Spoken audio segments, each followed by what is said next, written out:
Optimization. The whole point of optimization is just what it sounds like, to optimize something. What does optimize mean? If you are optimizing something, you are making the most of it. Think of it when we did like linear type equations and we did systems of linear equations.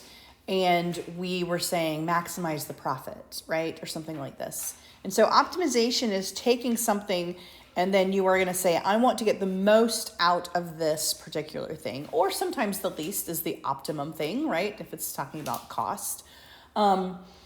The thing about optimization is there are many different ways that you can create the same object using the same material.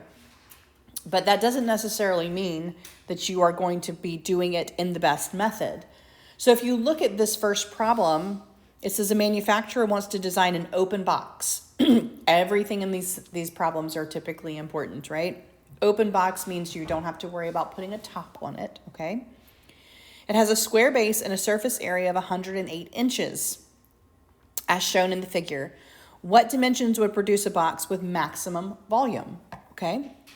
So in all of these problems, you're going to see one thing that they want to optimize.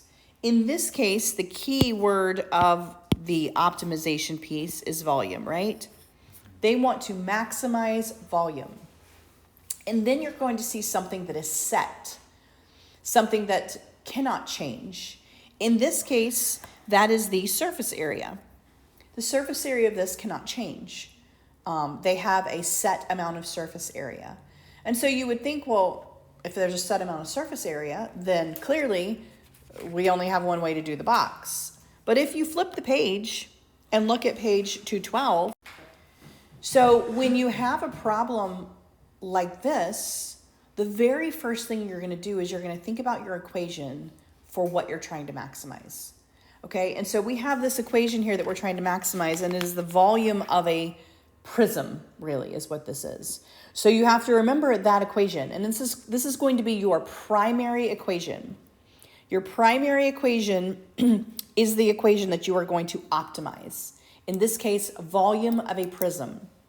Now, if you remember prisms, to find the volume, you take the area of the base and you multiply it by the height, okay? And so if I am trying to maximize my volume, my primary equation is going to be volume, and I'm going to write out what the volume would be.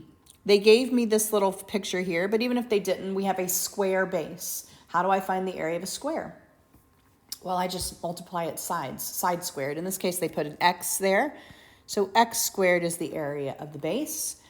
And then you multiply it by the height of the prism, h.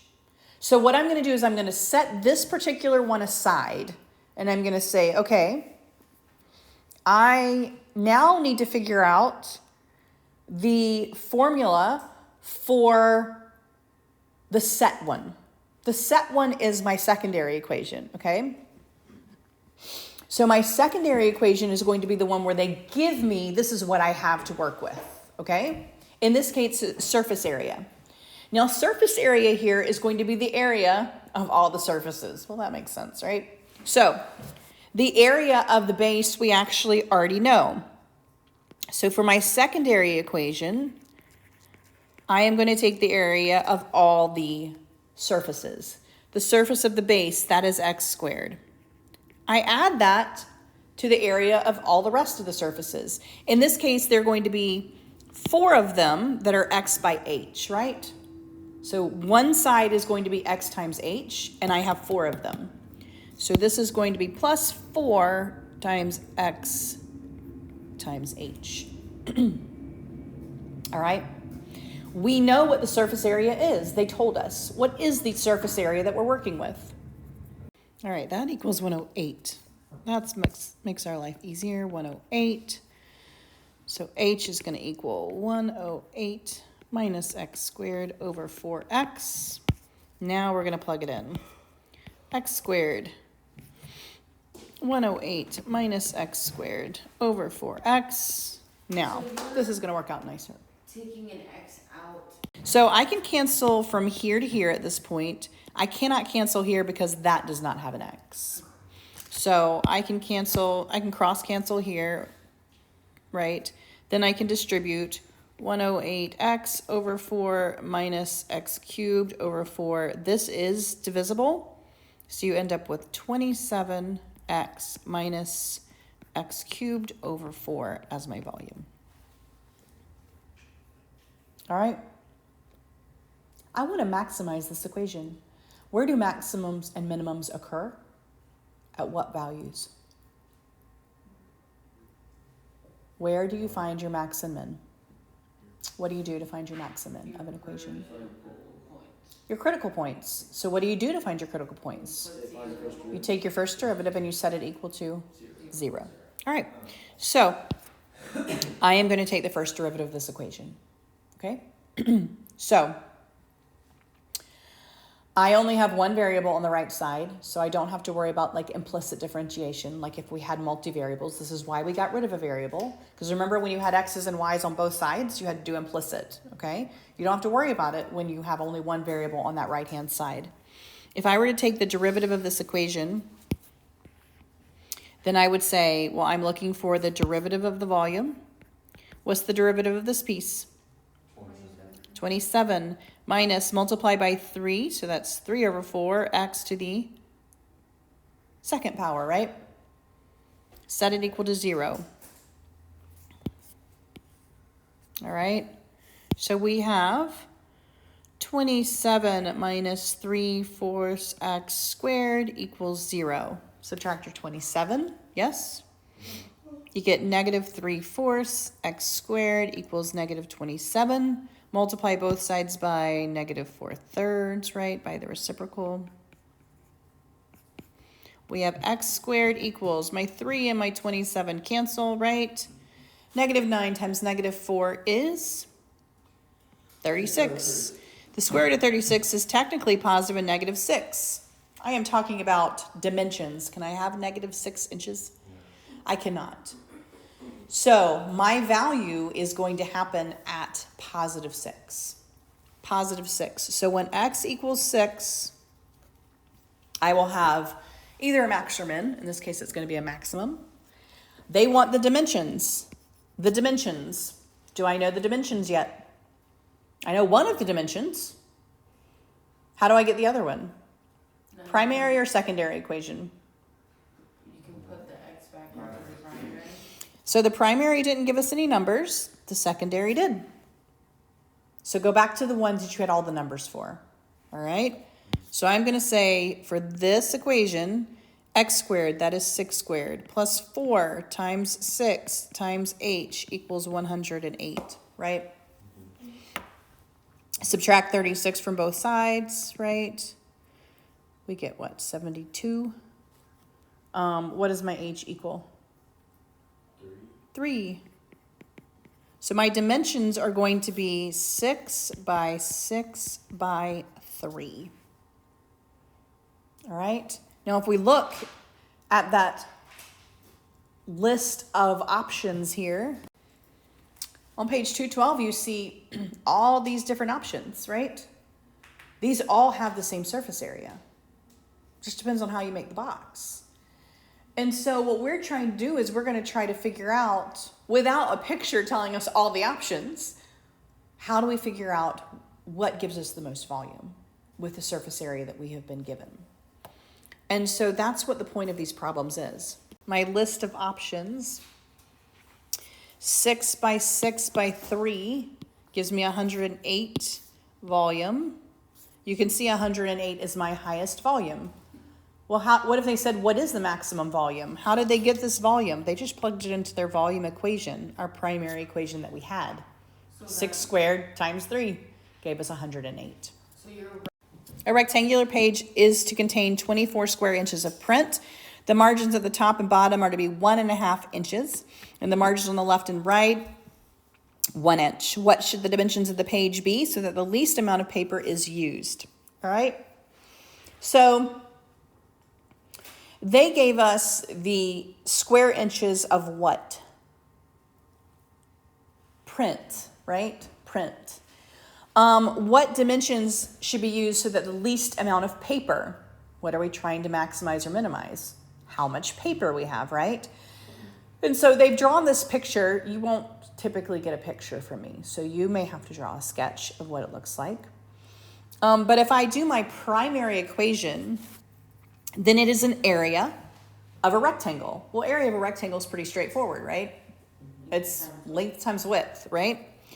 So the area that I am trying to actually minimize here is going to be some value plus my boundaries and some value plus my boundaries, right? Okay, the X and Y represent my print area. I'm not trying to minimize or maximize the print. What I'm trying to do is minimize or maximize the actual page. So then what is the width? It's not X, it's going to be X plus what? Well, the 2 inches on the side, right? They did it backwards. They already drew it for me. We'll just let them do it the way they did it. They have the X here as that length. So if I have my X here, the total page is going to be X plus my 2 margins. What are my 2 margins? Well, 1/2 each, right? So my area is going to equal X plus what? 3. And if I have my width here, that's the width of the print area. So what's the width of the whole page? Y plus. That is my optimization. They want to minimize how much paper they use, right? What about the print? Well, the print is my secondary equation. The print is actually easier. It's just going to be X times Y. And they already told me what that is. It's 24. Now here's where it actually doesn't matter which one you use, right? Because they're both just as easy to isolate. If I use that secondary equation and isolate a variable, it's either going to be 24 over X or 24 over Y. I mean, seriously, it doesn't matter which one. So if we were to solve for, let's say, Y, well, Y is going to equal 24 over X. Okay? Easy enough. And so I'm going to take that and go back to my primary equation. So I'm going to say the area equals X plus 3, 24 over X plus 2. Now, I will say, I would not do product rule here. I would just FOIL it, okay? Make your life a little easier. Just FOIL it. Because what happens here when you FOIL is you actually get where it kind of goes away there, right? So if I have X times 24 over X, I actually just get 24. So it's much nicer. And then X times 2, 3 times 24 over X, and plus 6, right? And then you can combine your terms here. You can combine these two. So your area looks like this: 30 plus 2x plus, we're going to take the derivative, so you can just say that if you want to, so that you make sure you take your derivative correctly, right? All right, so this derivative is not difficult. My first derivative here, the 30 goes away. 2x becomes 2 minus 72 over x squared, right? Okay, set that equal to 0. Again, not a difficult thing to do. We have negative 72 over x squared equals negative 2, right? If we set that equal to 0. I usually just flip both sides, honestly. So, you know, it ends up being 72 divided by 2 is what it ends up being, right? If you were to cross multiply.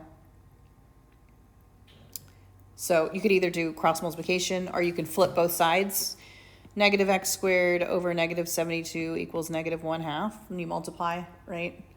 That's negative and negative. But so it ends up being 72 divided by 2. So x squared equals 36, right? Again, it's crazy that they gave us this again. X is going to be positive or negative 6. Again, we're talking about inches. Your paper can't be negative 6 inches, right? So we know that it's going to be x equals 6. Now, pay attention to what they're asking for. What should the dimensions of the page be? All right, not the printed area. Not the printed area. And so if my x is 6, then my y is going to be 4, right, from these guys here. But they want the dimensions of this guy. So I have to add my 2 pieces to it. So my dimensions of my paper are going to be the x plus 3, 9 inches, by the 4 plus 2, which is 6 inches.